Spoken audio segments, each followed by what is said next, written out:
लेनदेनच्या माध्यमातून झालेल्या परळी तालुक्यातील मळेवाडी येथील सरपंच बापू यांचा गोळीबार करून त्यांच्यावर कोयत्याने वार करून त्याची हत्या करण्यात आली होती। आता या गोष्टीला 12 दिवस होऊन गेलेला आहे। या प्रकरणामध्ये आतापर्यंत 5 जणांवर 302चा गुन्हा दाखल करण्यात आलेला आहे। मात्र आतापर्यंत पाहू शकता की या प्रकरणामध्ये 12 दिवस उलटून प्रकरणाचे आरोपी मात्र फरार आहे। परळी तालुक्यातील मळेवाडी गोळीबार प्रकरणी बापू सरपंचाचा गोळीबार करण्यात आलेला होता। मात्र या प्रकरणात आता 12 दिवस होऊन गेलेले आहे। मात्र आरोपी फरार आहेत। यामध्ये पवार गटाचे नेते बबन गीते यांच्या प्रकरणात मुख्य समावेश असून त्यातील 5 आरोपीवर 303चा गुन्हा दाखल करण्यात आलेला आहे। मात्र या प्रकरणी पोलिसांनी 2 पथके नेमली आली आहेत। एलसीबीचं एक पथक आहे व शहर पोलीस स्टेशनचे एक पथक आहे। आरोपीच्या मार्गावर 12 दिवस उलटे माशाने देखील या आरोपींना शोध घेतला नसल्याने पोलिसांच्या तपासात पोलिसांची उपस्थित झालेला आहे।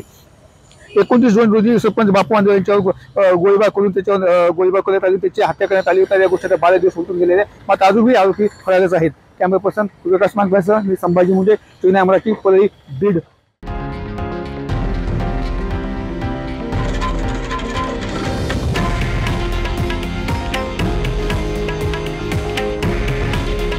हे आहे देशातील नंबर 1 न्यूज नेटवर्क आणि आपण पाहत आहात TV9 मराठी।